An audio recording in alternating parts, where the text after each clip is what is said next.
will record this even though I probably don't need to. All right, so couple of things. Obviously, homework due on Friday. If you could, I don't remember what you guys did. I have it set up in Moodle so that you can submit multiple files if necessary. And if you need to, that's fine. If it doesn't work, to submit a single one. But I'm going to try this time to grade it on the computer as opposed to printing it out and grading it by hand and scanning it back again. And if I do that, it would be easier to have a single file. So if you send me multiple files, it's okay. I can make that work, but a single file would be better. All right. That's the first thing. Second thing, we'll do homework questions after we do a whirlwind tour. Second thing, did everybody get their homework back from chapters 5 and 6? I emailed that out yesterday. Okay, and my comments should have been readable. Hopefully not necessarily all of your work was readable, but you still have your originals and you can match them up with my comments if you need to.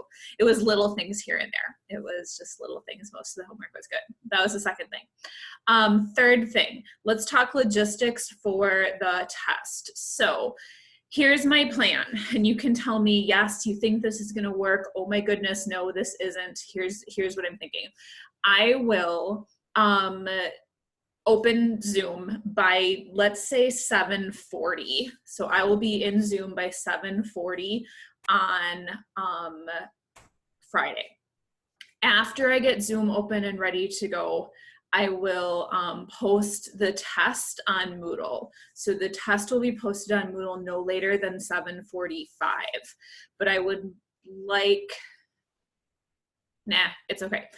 So I'll post the test on Moodle at 7:45. You can then open it, but make sure you're on Zoom before you open up the test. Okay, so you can open it starting at 7:45. You don't have to print it. You can use it off your computer screen.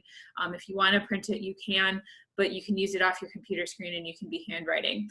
I will let you go until 8:55. We're going to say, let's try to get it submitted back into Moodle by 8:55. And please do make sure you submit that back as a PDF again.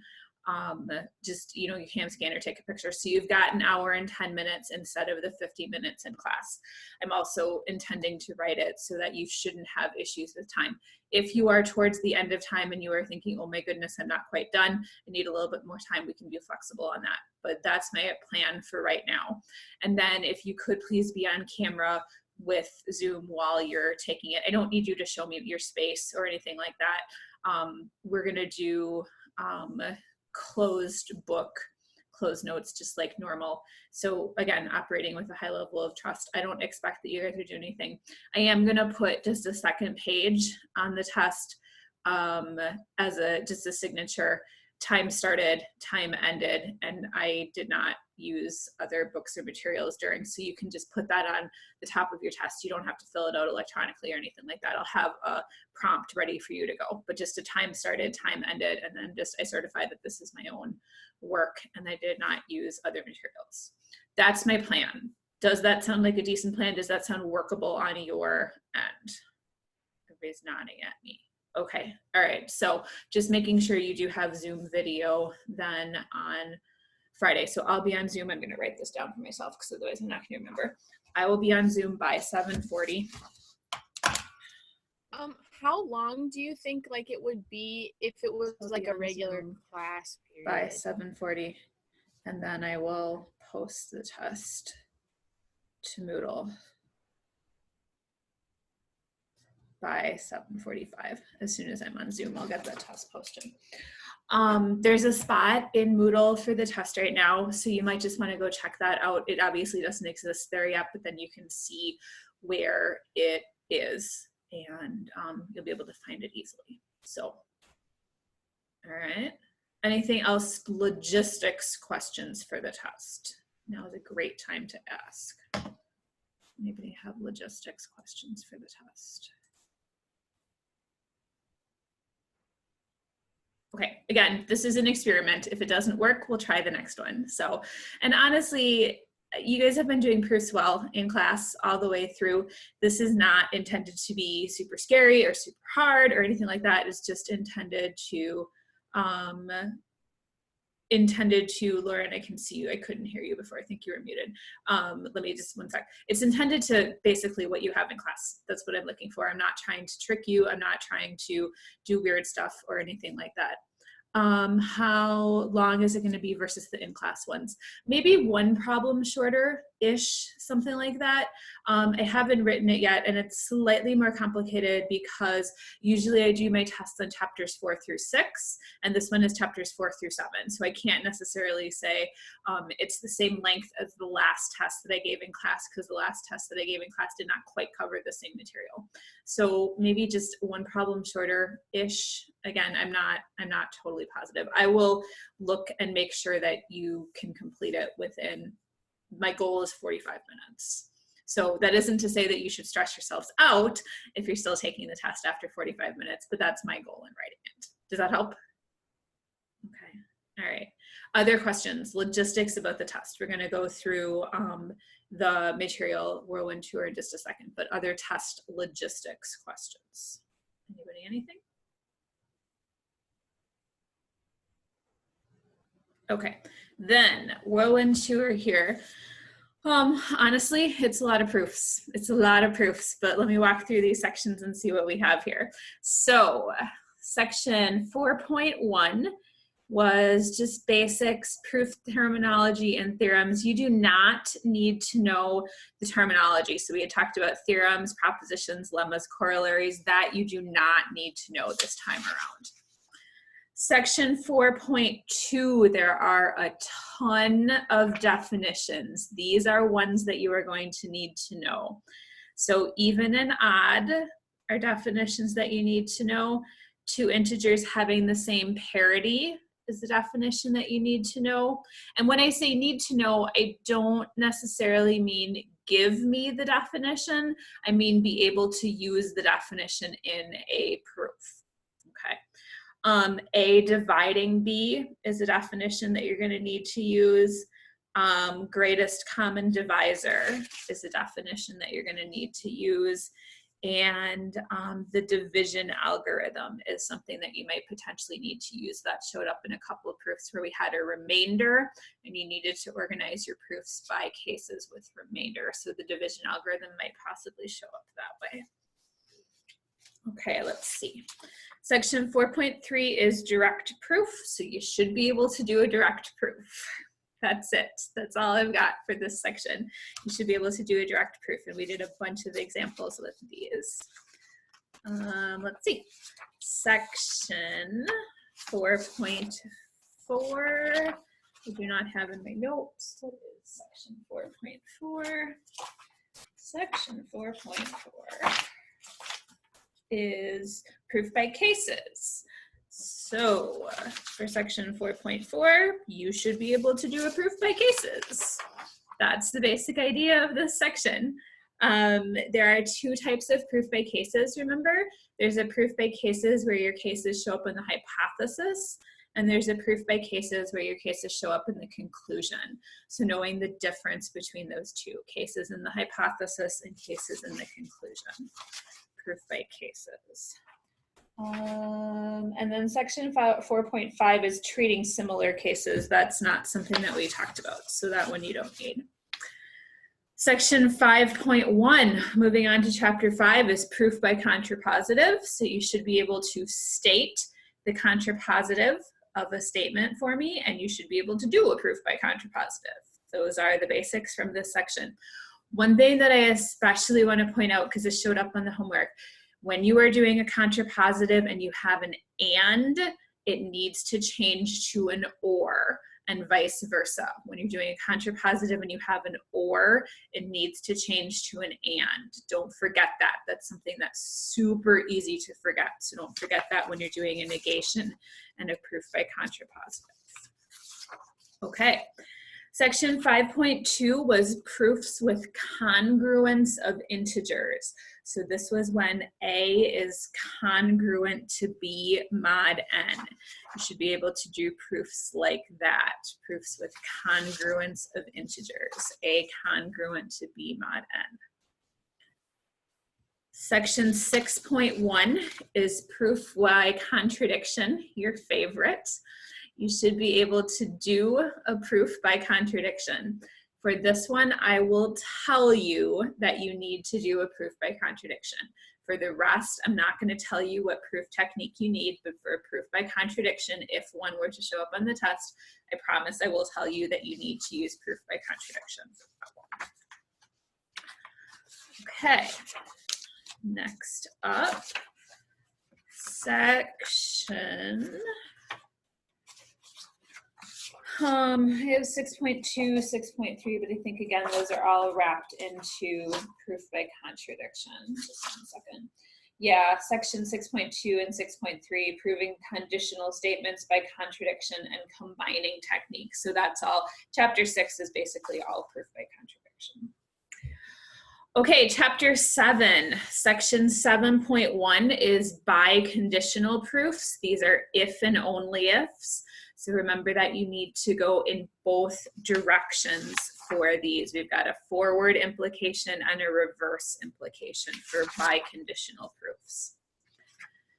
Section 7.2 is proofs of equivalent statements. So this is where we drew pictures and drew arrows, and then you needed to have an arrow for all of the possible paths. I didn't say that very well. The arrows that you draw in have to allow you to get from any statement to any other statement. You don't have to prove all the arrows. That was what we did in the first place, and we said, this is stupid, I'm not doing this. So you have to be able to draw in arrows that get you from any statement to any other statement. So that's section 7.2. And then section 7.3 was existence and uniqueness proofs. So you should be able to know how to do an existence proof and know how to do a uniqueness proof. My suggestion, that's it for the test. My suggestion for studying for this test is going to be to think about what goes in your proof notebook. Helping to put your proof notebook together might be a really good way to study for this test, because for your proof notebook, you have to have statements or types of proofs for, I think, virtually all of these. I'm going to pull up my sheet for what I required for the proof notebook. Give me just a second. I know most of them are on here, maybe not quite all of them. But for the proof notebook, you need to have direct proof, proof by cases, proof by contrapositive, proof by contradiction, and biconditional proofs. So the only one that isn't in your proof notebook, or the only two but that show up on the test potentially, are the following are equivalent and uniqueness and existence proofs. So trying to put together your proof notebook would be a way to kill two birds with one stone here. You can do some prep work on your proof notebook, and you can also do some studying with proofs that way. Okay, general questions about content on the test, and then we can see if there's anything specific that you want to go over. General questions about content on the test. Anything? Grant, yes. I'm sorry, but what did you say for 4.1? Wait, I can't hear you. Oh, my audio is muted. That's why I can't hear you. Go again. Here we go. What did you say for section 4.1? I missed that. So theorems, you don't have to know all of the terminology. You don't have to know like theorem and proposition and lemma and corollary and all of that stuff. You don't need to know those terms. And Lauren, I'm sure your audio was working before. I just couldn't hear you because mine was muted. My bad. Does that help, Grant? Yes, thank you. Okay. Other questions about the general content or stuff showing up on this test? Alyssa, yeah. So are we not going to have to like write down any definitions fully? I don't have any definitions on this test, and the reason for that is because I would rather have you do proofs than spend some time doing definitions, and I can test the definitions within the proofs. So no specific definitions, but you're going to need to know even, odd, divisibility, etc., in order to be able to do your proofs, if that makes sense. Yeah, that's why there's no specific definitions on here. I was printing out my test from the last time. I'm like, why did I not? I always put definitions. Why did I not put definitions? And that's the reason, because I want to have as many proofs as I can. Other basic questions about content on the test? There will be choices. Other ones? Okay. Any specific questions about types of proofs that you're struggling with, content questions, things you're not sure of, stuff we've done over the course of the last 4 chapters? Are there questions there? Lauren, yeah. Can we do an example of a proof by contradiction? Yeah. I'm running out of proof by contradictions. I can look and see if there's some in the book. Honestly, I am running out of proof by contradiction. Even if we did one from the homework, because it's not even necessarily the contradiction part, but just like writing it in a more proper way, because that's like something I struggled with. Okay. Was like doing it right, I guess. And I will be more lenient too, because this is a test as opposed to your homework, right? So I'll be a little bit more lenient about how you're actually supposed to be writing it and whether you're writing it in the exact proper way. That don't stress too much about for the test. Does that make sense? I'll be way more picky on your homework, but for the test, I'm a little bit less picky about that. But yeah, we can pull one from here. This is probably going to end up being a proof by contradiction that should really be a proof by contrapositive, but we can run through it anyway. It's not a great example, but it will work. So let me be able to see all of you here. And then, okay. All right, so let's try this one.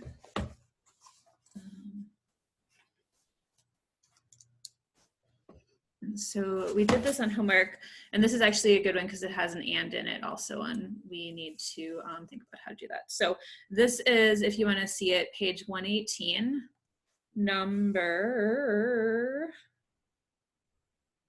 9.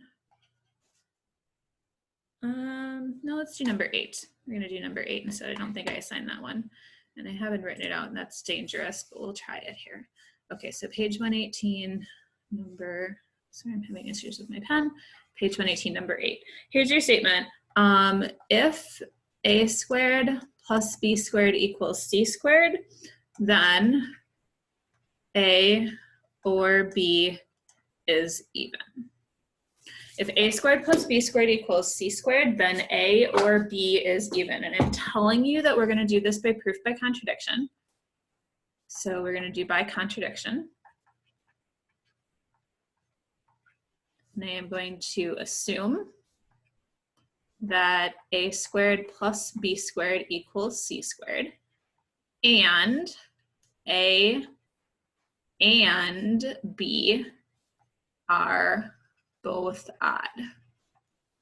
So notice I have an or in my conclusion right now, right? I've got an or in my conclusion, and so that turns into an and. So I have a squared plus b squared equals c squared, and a and b are both odd. This is a proof by contradiction, so there's no need to show. I'm not sure what my need to show is. So that means we know that a is equal to 2k plus 1, and b is equal to 2l plus 1 for k and l living in the integers. A and b are both odd. So a is going to look like 2k plus 1, and b is going to look like 2l plus 1. Okay, so then, I don't know, let's play with my equation up here. We know that a squared plus b squared equals c squared, so let's do some plugging in and play there. We also know that a squared plus b squared equals c squared, or 2k plus 1 quantity squared plus 2l plus 1 quantity squared equals c squared. If I plug in my a and I plug in my b, so 2k plus 1 quantity squared plus 2l plus 1 quantity squared equals c squared. We can do another or, if we FOIL stuff out. I'm not sure where this one's going yet. I'm being honest with you. I don't know where this one's going yet because I haven't done it, which is a little dangerous, but we'll try it. So 4k squared plus 4k plus 1 plus 4l squared plus 4l plus 1 equals c squared. Okay, we can combine, so let's do some combining here. 4k squared plus 4k plus 1, sorry, we'll do combining, I just said we were going to do combining. 4k squared plus 4k plus 4l squared plus 4l plus 2 equals c squared. Or we can pull out a 2. So 2k squared plus 2k plus 2l squared plus 2l plus 1 equals c squared.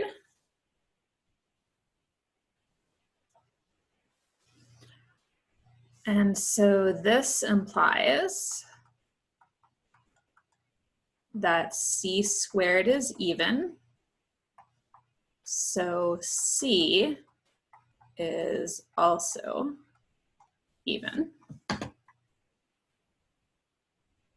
Right, c squared is even, and then we've got a previous result that tells me that c is also even. And I am going to say that c equals 2m for some m living in the integers. I think I'm going to need a new screen. But we've got c equals 2m for some m living in the integers. Okay. And so therefore,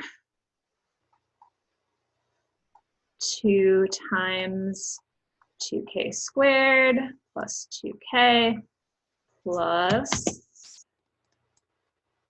2l squared plus 2l plus 1 equals 2m quantity squared. So I'm taking my c and plugging it back into my equation. We've got 2 times 2k squared plus 2k plus 2l squared plus 2l equals 1.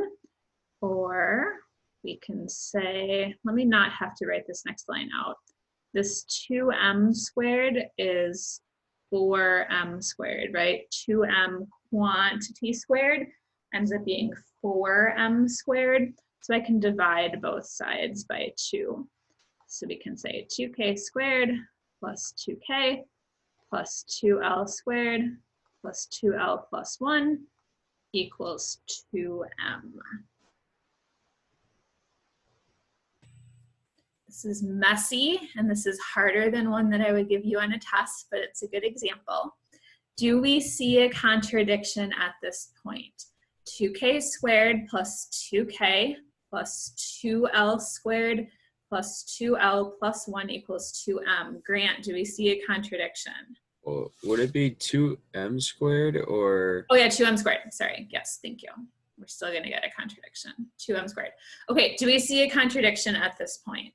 Do we see a contradiction? Josh is nodding yes, that's good. Josh, what's the contradiction at this point? Where's my problem?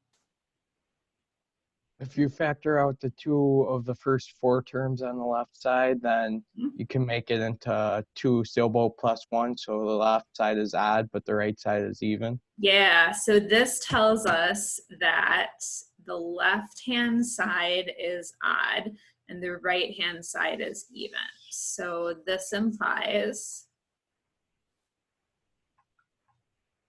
that the left-hand side LHS of the equation is odd and the right-hand side RHS of the equation is even. That can't happen. I can't have an odd number and an even number equal to each other. Numbers have different parity. I cannot have an odd number equal to an even number. So there is my contradiction. You could get a contradiction in a different way if you wanted to. You could take all the pieces with 2's over to the left-hand side and the 1 over to the right-hand side and get a fact that 1 is even. That would be another way to get a contradiction, but the left-hand side is odd and the right-hand side is even is a contradiction as well.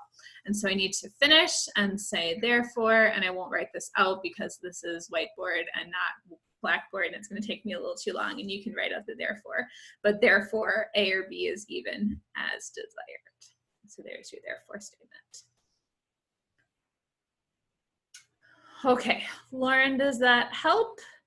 It's just kind of wandering, really. It's just kind of wandering. That's it. So does that help? Yeah, that helped. Can you hear me? Yeah. Okay. I was gonna ask though, like if we were to use this one in the proof notebook, like we said, like from a previous thing, you know, like C squared is even, so C is even. Like, would you take that, or would you want us to show that, like if we use this example? For the proof notebook? For the proof notebook, that I think I would want to see. So you could show me that in one of two ways. You could either include that proof as a previous proof in your proof notebook and then just refer back to it. Or you could kind of do, there was one on your homework where you had to do an interrupted proof right there. You had to put in the middle that if, what was it? If n squared was divisible by 3, then n was divisible by 3. I think that was one in your homework where you had to kind of interrupt your proof. So you could kind of interrupt your proof that way also if you wanted to. For the test, you can totally use these two statements. We know that if n squared is odd, then n is odd, and if n squared is even, then n is even. For the test, you can definitely use those. We've talked about those enough that you can use those for the test. Okay, other questions on this particular one? Grant. For the left side, if you were to take out a 2, don't you have to be able to take out a 2 from the 1? Well, that's where your contradiction comes from, right? So if I'm going to take out a 2, my left-hand side is going to look like 2 times, what's it going to be? K squared plus K plus L squared plus L. And then I'm still going to have a plus 1 over here. And so that means that my left-hand side looks like 2 sailboat plus 1. So my left-hand side is an odd number. You can't take the 2 out of the 1. And that's why you get an odd number on the left-hand side.